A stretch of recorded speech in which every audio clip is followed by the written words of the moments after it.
Mes chers amis, c'est avec un immense plaisir que je vous retrouve aujourd'hui pour poursuivre l'évocation de la merveilleuse saga des Afro-Américains qui ont dit non au mépris, à l'insulte et à la barbarie. Pendant des siècles, ils ont refusé de se résigner à leur sort.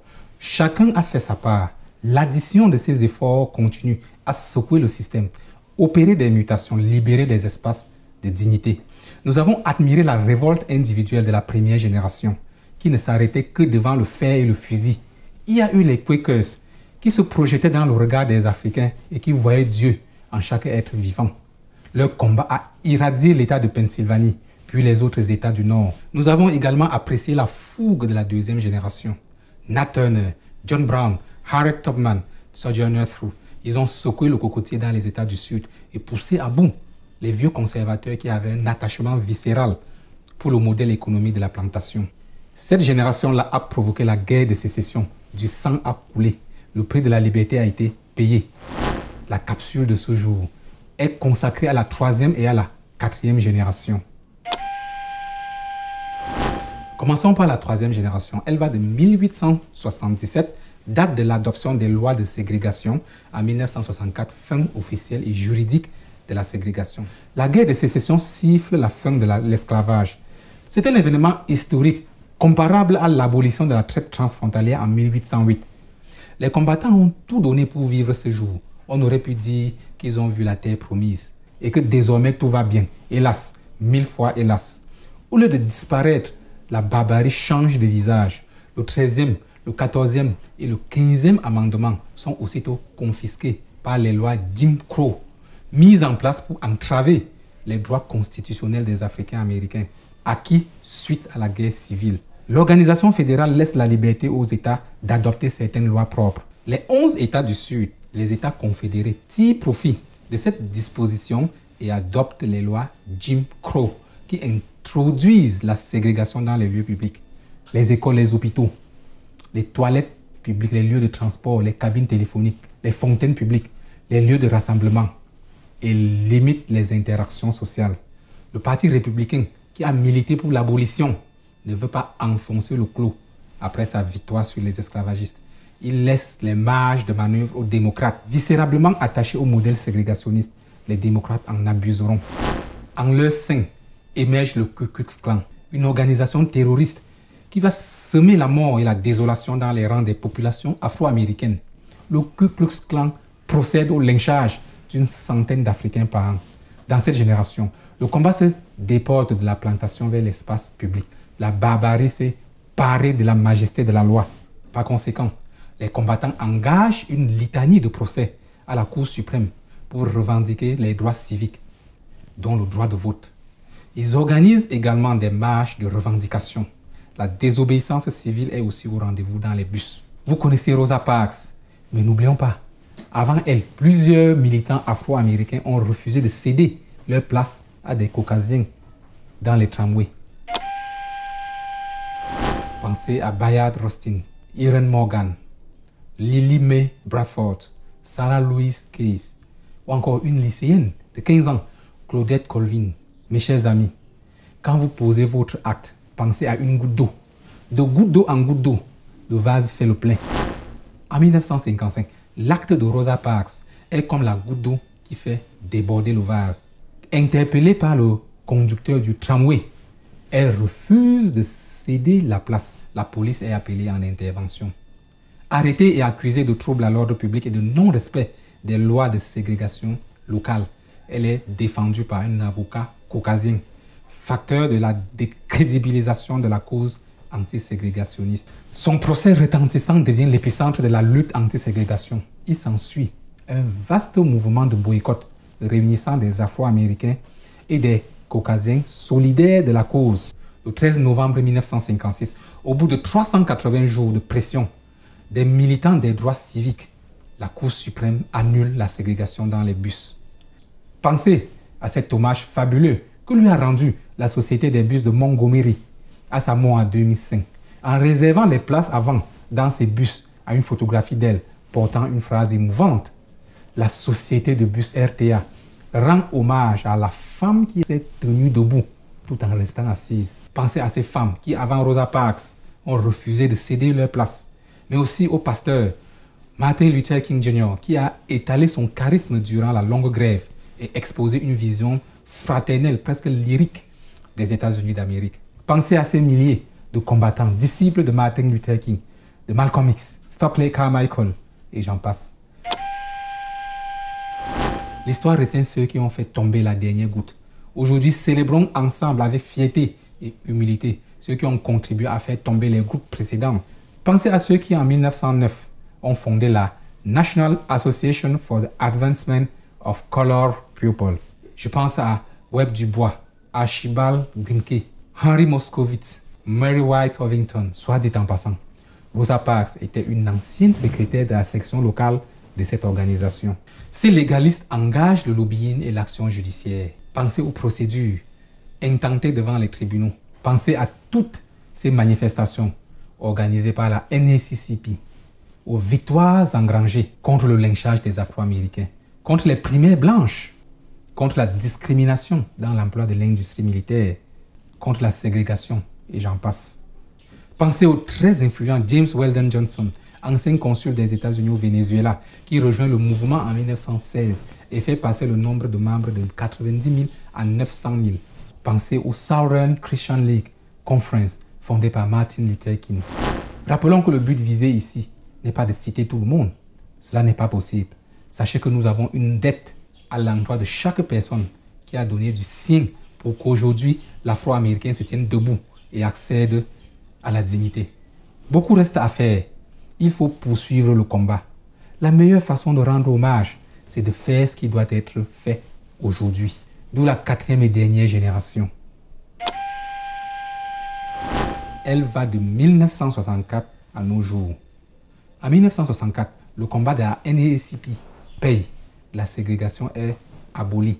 Pour la première fois, le contexte légal et juridique est entièrement favorable à la justice et à l'égalité. Car, a priori, plus rien ne justifie les crimes raciaux et les bavures policières ciblant les afros, ou encore la prolifération d'organisations ouvertement racistes telles que le Ku Klux Klan, les Proud Boys ou les organisations identitaires néo-nazis. Rien ne justifie le printemps des théories farfelues telles que le grand remplacement ou le suprémacisme blanc. Mais la réalité est cruelle. Toutes ces choses affreuses et barbares sont effectivement là, dans l'espace public. Les chiffres sont affreux. La Southern Poverty Law Center, un think tank, a recensé en 2021, retenez votre souffle, une cinquantaine de groupuscules néo-nazis, 18 sous-groupes du Ku Klux Klan et le pire, 98 groupes de suprémacistes blancs. Ces milices forment ce qu'on appelle la face obscure de l'Amérique. Elles évoluent au vu au su de tous et organisent des fusillades publiques, des crimes haineux à motivation raciale. Cette période qui n'est pas marquée par une loi ségrégationniste est visiblement aussi sanglante que les précédentes. Soutien de la cause des droits civiques des Afro-Américains, le président Kennedy affirma en juin 1963 « La race n'a pas de place dans la vie et dans le droit du pays ». Or, en novembre de la même année, il était assassiné à Dallas, dans le Texas. Pensez au complot d'État qui a conduit à l'assassinat de Martin Luther King dans le Tennessee en avril 1968, plongeant le pays dans l'émoi et la révolte. Pensez aux 21 balles qui ont crevé Malcolm X en 1965. Pensez aux plus récentes fusillades, celle de Buffalo le 15 mai 2022. Pensez à la longue et lente agonie de George Floyd dans le Minneapolis en mai 2020. Quel cynisme de la part de son bourreau, Derek Chauvin, qui s'amusait à tuer par étouffement. Ce qui, pour lui, n'était en réalité qu'une bête de somme. La scène avait duré 9 minutes. 9 minutes, mes chers amis. C'est le temps qu'avait duré la torture de Rodney King à Los Angeles en 1991. Souvenez-vous, ce n'était pas le passage à tabac policier qui provoqua les émeutes, mais la libération des 4 policiers qui avaient asséné les 56 coups de bâton et les 6 coups de pied au bout desquels le malheureux Rodney King reçut 20 points de suture, dont 5 à l'intérieur de la bouche. Pensez à l'assassinat de Michael Brown le 9 août 2014, un événement qui a provoqué les émeutes désormais de triste réputation de Ferguson. Les cas sont légion. Nous pourrons passer 2 ans ici à citer les bavures policières et les crimes raciaux qui vident les Afro-Américains. Il y a 7 fois plus de risques d'être tué par la police quand on est un Afro-Américain non armé qu'un Caucasien non armé. Michel Alexander a écrit dans son ouvrage intitulé « The New Jim Crow ». Aujourd'hui, il y a davantage d'Afro-Américains dans le système pénitentiaire, en prison ou en liberté conditionnelle qu'il y en avait d'esclaves en 1830. Elle dit plus loin, aujourd'hui un enfant afro a moins de chances d'être élevé par ses deux parents que pendant l'esclavage. Vous vous rendez compte?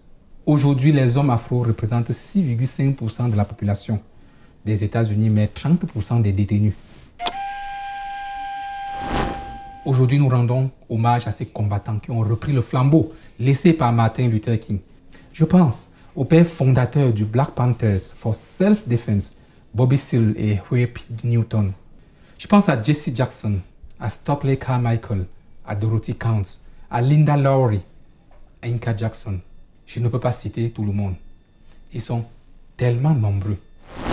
Pensons néanmoins au trio de femmes qui ont créé le hashtag Black Lives Matter en 2016. Alicia Garza, Patricia Cullors et Opal Tomty. Mes chers amis, pendant 4 siècles, les Afro-Américains ont multiplié des actions pour venir à bout du mépris et de la barbarie. Nous avons fait le tour de plusieurs méthodes de lutte. La violence, la ruse, le plaidoyer, la sensibilisation, la non-violence, le lobbying, l'éducation, l'action judiciaire, et j'en passe. En ces instants où plus rien sur le plan de la loi ne justifie des horreurs multipliées à l'encontre de notre peuple, nous devons trouver le moyen de nous faire respecter, d'être redoutables, de disposer d'une capacité de dissuasion, car il n'y a plus de loi à changer. Notre génération a pour combat le changement des mentalités. Non seulement les mentalités de nos semblables, mais aussi les mentalités de ceux qui nous prennent pour des sous-hommes, pour des animaux. Alors je vous pose la question aujourd'hui. Quels sont les instruments les plus efficaces pour changer les mentalités? Combien d'Afro-Américains disposent de chaînes de télévision de grande audience capables de façonner favorablement les mentalités des Afro-Américains? Combien de dessins animés sont produits avec pour visée de façonner les mentalités de nos enfants et de cultiver en eux la dignité et la fierté? Combien de prix littéraires sont attribués pour récompenser un imaginaire spécifique, spécifiquement afro-pertinent, qui porte à sortir les afro-descendants de la mentalité des ghettos pour les élever au niveau des sphères de la science et de la pensée, pour qu'ils rayonnent et cessent d'être vus comme des sous-hommes plafonnés par défaut par les arts urbains, le basketball, comme des champions de la drogue et de la petite criminalité. Combien d'initiatives connectent l'Afrique et ses diasporas pour favoriser l'émergence de miracles économiques en Afrique? L'émergence de miracles économiques en Afrique ne conduirait-elle pas à plus de respect pour l'Afro-Américain? C'est une piste de réflexion qui nous oriente aujourd'hui vers l'enjeu primordial de notre temps, le soft power africain mondial. Nous devons avoir le courage de tirer des conclusions plus effrayantes et aller plus loin. Les Africains en général sont victimes d'un traitement de type animal parce qu'ils n'évoquent pas des représentations fortes de dissuasion et de blocage. Ils ne peuvent pas décréter un embargo sur un produit, sur une technologie, sur une filière économique. Ils ne décident pas dans l'ombre pour que les marionnettes bougent et exécutent dans la lumière. Ils ne choisissent pas qui sera élu. Ils subissent tout. Car mes chers amis, c'est la cruelle réalité. Ce qui se passe à nos yeux se prépare et se conditionne et est déterminé par des groupes de pression dans l'ombre. Quand nous saurons faire le travail de l'ombre et conditionner le travail de la lumière, eh bien mes chers amis, personne n'osera venir sous la lumière, mettre son genou sur le cou d'un des nôtres pour le voir agoniser pendant 9 minutes comme une bête de somme. Même le porc qu'on va égorger mérite un traitement meilleur. Et vous, mes chers amis, qu'en pensez-vous? Nous avons hâte de savoir ce que peut notre génération dans un contexte où les lois sont claires, mais les mentalités obscures. Je vous remercie de laisser vos commentaires. Vos avis comptent. Activez la cloche de notification de notre chaîne YouTube 1 puissance 55. Abonnez-vous pour recevoir de nouvelles réflexions sur le chemin qui nous conduit vers la puissance africaine. J'espère que cette analyse des luttes afro-américaines effectuée à partir du point de vue non diasporique vous a plu. Mes chers amis, merci d'avoir été des nôtres pour rappeler avec émotion la ténacité des héros tragiques qui ont payé de leur vie le peu de liberté et de dignité dont nous jouissons aujourd'hui. Nous aurons l'occasion lors d'une vidéo future de nous livrer à un pareil exercice pour ce qui concerne l'Afrique continentale. Et oui, après des siècles de résistance accrue contre les marchands d'esclaves, les Africains ont compté un siècle de lutte anticoloniale et viennent de boucler un demi-siècle de lutte contre le néocolonialisme. Il y a de la matière pour montrer comment le combat a été rythmé par des changements majeurs, accouchant des leaderships à tous les niveaux, hommes et femmes valeureux, prenant des tournures rudes avec plus de servitude, plus de barbarie. En définitive, les principes isolés dans le cadre de l'étude du combat des Afro-Américains restent valables pour l'Afrique continentale. D'ici là, n'oubliez pas de méditer la célèbre boutade de Frantz Fanon. Chaque génération doit, dans une relative opacité, trouver sa mission, la remplir ou la trahir. C'était Maurice Simodium du think tank Impuissance Inconsigne.